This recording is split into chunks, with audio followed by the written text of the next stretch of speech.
News watch के सभी दर्शकों को अमिता का नमस्कार। बिहार हेडलाइंस में आप सबका स्वागत है। आइए एक नजर डालते हैं अब तक की प्रमुख खबरों पर।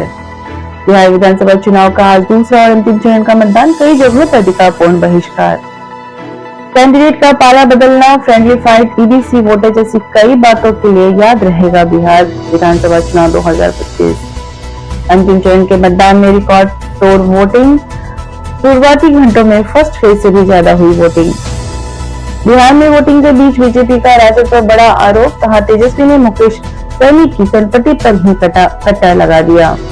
ललित सिंह और विजय चौधरी से सुबह मिले नीतीश कुमार, मतदान के बीच बिहार में सियासी हलचल तेज। पवन सिंह की पत्नी ज्योति सिंह के होटल में देर रात रेड, आधी रात को चला हाई वोल्टेज ड्रामा, काराकाट बनी सबसे चर्चित रणभूमि। ज्योति सिंह के होटल में आधी रात हुई रेड पर ज्योति सिंह ने मानसिक उत्पीड़न का लगाया आरोप। पूर्वी चंपारण की रैली के दौरान मनोज तिवारी के हेलीकॉप्टर का फ्यूल हुआ खत्म, तो फ्यूल भरती लेडी पायलट को देखने उमड़ पड़ी भीड़, रैली से भटका समर्थकों का ध्यान। बिहार में वोटिंग से पहले घूमती दिखी यूपी की विधायक पूजा पाल, राजद ने लगाया गड़बड़ी करने का आरोप। तेजस्वी ने कर दिया सरेंडर, राघोपुर से उनकी हार तय, दूसरे चरण की वोटिंग के बीच जेडीयू का बड़ा हमला। महानगर कांग्रेस ने लगाया बिहार में वोट चोरी का आरोप, जांच व एफआईआर की मांग। एनडीए की बम्पर जीत है, महागठबंधन का सुपड़ा साफ, रोहन गुप्ता का बड़ा दावा। बिहार चुनाव में बूथों पर दिखी मतदाताओं की लंबी कतार, ऑक्सीजन सपोर्ट में जीवन गुजार रहे शख्स ने भी डाली वोटिंग। नतीजों से पहले ही बिहार में कांग्रेस को जबरदस्त झटका, शकील अहमद खान ने 88 साल का पुराना नाता तोड़ा। वोट डालने अपने गांव पहुंचे प्रशांत किशोर, हजारों की भीड़ ने की जीत की बड़ी भविष्यवाणी। महुआ हमारे नाम से जाना जाता है, बिहार में दूसरे चरण की वोटिंग के बीच तेज प्रताप यादव ने दिया बदलाव का दावा। गया की इमामगंज में हेरहंच, केवलडी और पथरा गांव के बूथों पर मतदान कर्मियों का ग्रामीणों ने किया भव्य स्वागत, 20 साल बाद गांव में मतदान केंद्र बनने से थे उत्साहित। सिवान की 6 जूनियर ग्रैपलिंग खिलाड़ी करेंगे राष्ट्रीय ग्रैपलिंग चैंपियनशिप में बिहार का प्रतिनिधित्व। न्यू हरदार कॉलोनी स्थित खेल भवन में आयोजित होगी प्रतियोगिता। दिल्ली ब्लास्ट के बाद गोपालगंज के प्रसिद्ध थावे मंदिर में हाई अलर्ट, खुद एसपी कर रहे जांच, चप्पे चप्पे पर रखी है पैनी नजर।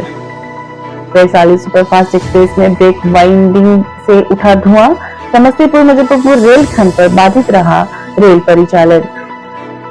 औरंगाबाद में मतदान के दौरान भारी बवाल, 2 पक्षों के बीच हिंसक झड़प, महिलाओं सहित 6 लोग घायल। बिहार चुनाव की अनोखी तस्वीर दिखी, कटिहार में भैंस पर सवार होकर वोट डालने पहुंचे कई किसान। बिहार में शाम 5 बजे तक 67.14% मतदान, टूटे सारे रिकॉर्ड। बांका में 72, धौरैया में 71, कोटरिया में 69, बेलहर में 69, अमरपुर में 64% पड़े वोट। डिस्ट्रिक्ट के बूथ संख्या 361 पर फर्जी मतदान को लेकर हंगामा, भाजपा जिला अध्यक्ष ने की जिला प्रशासन से हस्तक्षेप की मांग। बेलागंज में प्रसव के कुछ घंटे बाद नवजात को लेकर वोट देने पहुंची सोनी कुमारी, लोकतंत्र की मिसाल बनी महिला मतदाता। मुजफ्फरपुर के कांटी ओवरब्रिज पर भीषण सड़क हादसे में बिहार पुलिस के जवान की मौत, फरार चालक की तलाश जारी। मोतिहारी में पोलिंग बूथ पर बीजेपी एजेंट चुनाव चिन्ह दिखाकर बांट रहे पर्ची, आरजेडी के आरोपों पर इसी ने लिया सख्त एक्शन, 2 लोग गिरफ्तार। बिहार चुनाव के बीच बक्सर पटना 4 लेन के पास उत्पाद विभाग की बड़ी कार्रवाई, लग्जरी कार पर लोग लाखों की विदेशी शराब किया बरामद, मौके से चालक को भी किया गिरफ्तार। बिहार में चुनाव के मद्देनजर भारत नेपाल सीमा सील, बंगाल से मोतियाबिंद को ऑपरेशन कराने आए कई लोग परेशान, मरीजों और परिजनों की लगी लंबी कतार। बिहार चुनाव 2025 के सेकंड फेज में 111 साल की नसीमा ने डाला वोट, कहा कर्तव्य पूरा किया। 21 नवंबर को ललित नारायण मिथिला विश्वविद्यालय में होने वाले 11वें दीक्षांत समारोह की युद्ध स्तर पर चल रही तैयारी। दरभंगा एयरपोर्ट के नए निदेशक के रूप में दिलीप कुमार ने संभाला अपना कार्यभार। बिहार हेडलाइंस में फिलहाल इतना ही, कल फिर मिलूंगी नई खबरों के साथ। बने रहिए न्यूज वॉच के साथ, तब तक के लिए नमस्कार।